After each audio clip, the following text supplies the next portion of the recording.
Hi, boys and girls. Are you ready for the next chapter in Ramona and Her Father? We were starting chapter 3, the night of the jack-o'-lantern. Did you try to guess when this story takes place? Well, if you said before Halloween, you are correct. The night of the jack-o'-lantern. Please pass the Tommy toes, said Ramona, hoping to make someone in the family smile.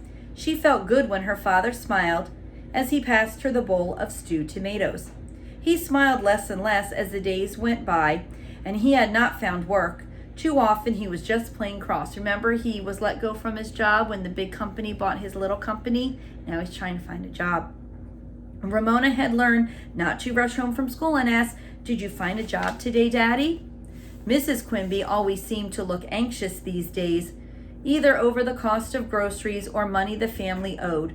Beezus had turned into a regular old grouch because she dreaded creative writing, and perhaps because she had reached that difficult age Mrs. Quimby was always talking about.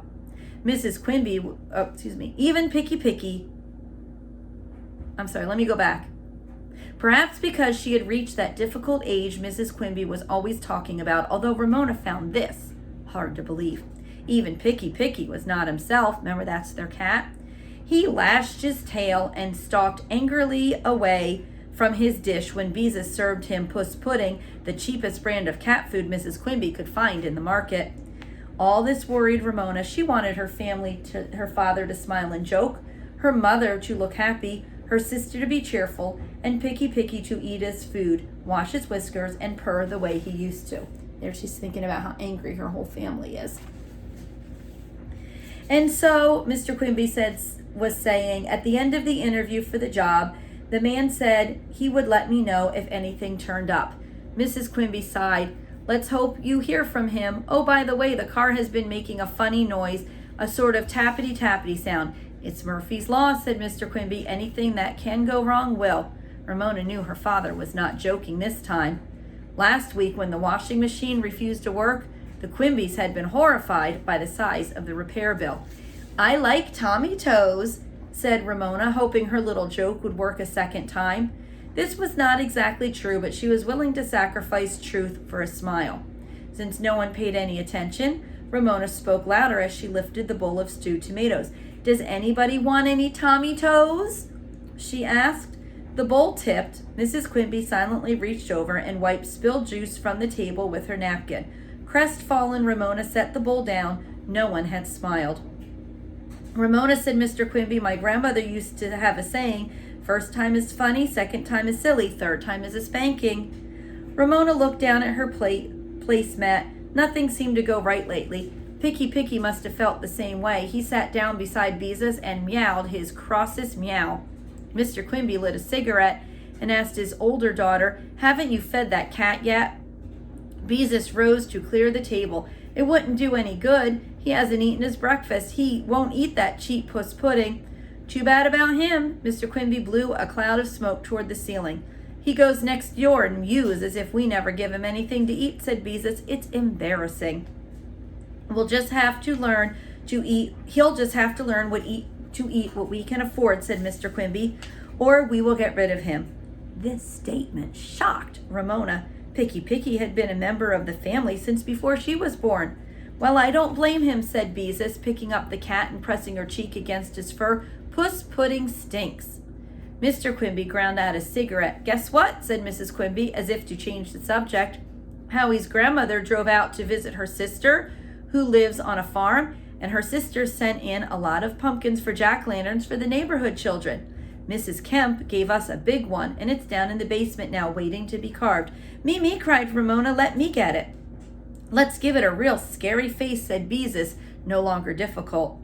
I'll have to sharpen my knife, said Mr. Quimby. Run along and bring it up, Ramona, said Mrs. Quimby with a real smile.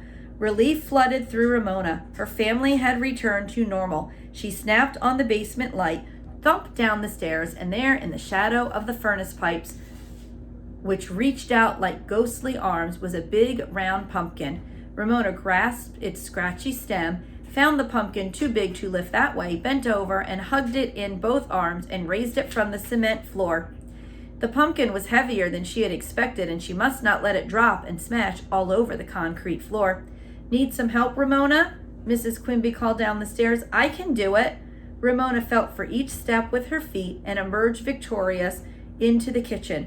Wow, that is a big one. Mr. Quimby was sharpening his jackknife on a whetstone while Beezus and her mother hurried through the dishes. A pumpkin that size would cost a lot at the market, Mrs. Quimby remarked, a couple dollars at least. Let's give it eyebrows like last year, said Ramona, and ears, said Beezus, and lots of teeth, added Ramona. There would be no jack-o'-lantern with one tooth and 3 triangles for eyes and nose in the Quimby's front window on Halloween. Mr. Quimby was the best pumpkin carver on Clickatack Street. Everybody knew it. Let's see now. Mr. Quimby studied the pumpkin, turning it to find the best side for the face. I think the nose should go right about here. With a pencil, he sketched a nose-shaped nose, not a triangle, while his daughter leaned on their elbows to watch. Shall we give it a smile or frown? He asked. Smile, said Ramona, who had had enough of frowning. Frown, said Beezus. The mouth turned up on one side and down on the other.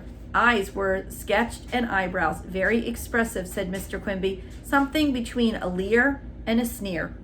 He cut a circle around the top of the pumpkin and lifted it off. Without being asked, Ramona found a big spoon for scooping out the seeds. Picky came into the kitchen to see if something besides puss pudding had been placed in his dish. When he found that it was not, he paused, sniffed the unfamiliar pumpkin smell, and with his tail twitching, angrily stalked out of the kitchen. Ramona was glad Beezus did not notice. If we don't let the candle burn the jack-o'-lantern, we can have pumpkin pie, said Mrs. Quimby. I can even freeze some pumpkin for Thanksgiving. Mr. Quimby began to whistle as he carved with skill and care, first a mouthful of teeth, each one neat and square, then eyes and jagged, ferocious eyebrows. He was working on 2 ears shaped like question marks when Mrs. Quimby said, Bedtime, Ramona.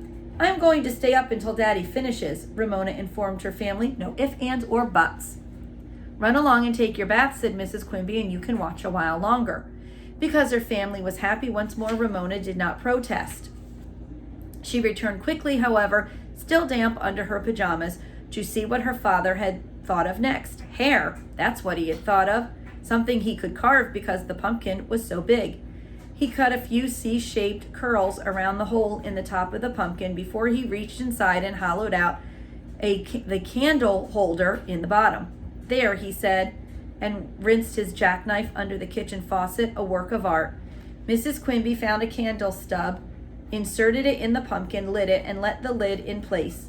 Ramona switched off the lights. The jack-o'-lantern leered and sneered with a flickering flame. Oh, Daddy! Ramona threw her arms around her father. It's the wickedest jack-o'-lantern in the whole world. Mr. Quimby kissed the top of Ramona's head. Thank you. I take that as a compliment. Now run along to bed. Ramona could tell by the sound of her father's voice that he was smiling. She ran off to her room without thinking up excuses for staying up just 5 minutes more. Added a postscript to her prayers, thanking God for the big pumpkin, and another asking him to find her father a job. She fell asleep at once, not bothering to tuck her panda bear in beside her for comfort. Okay, something bad is about to happen in their family. See if you can guess what it is and see if you can make a prediction. And we'll read more of Ramona and her father later. Bye-bye.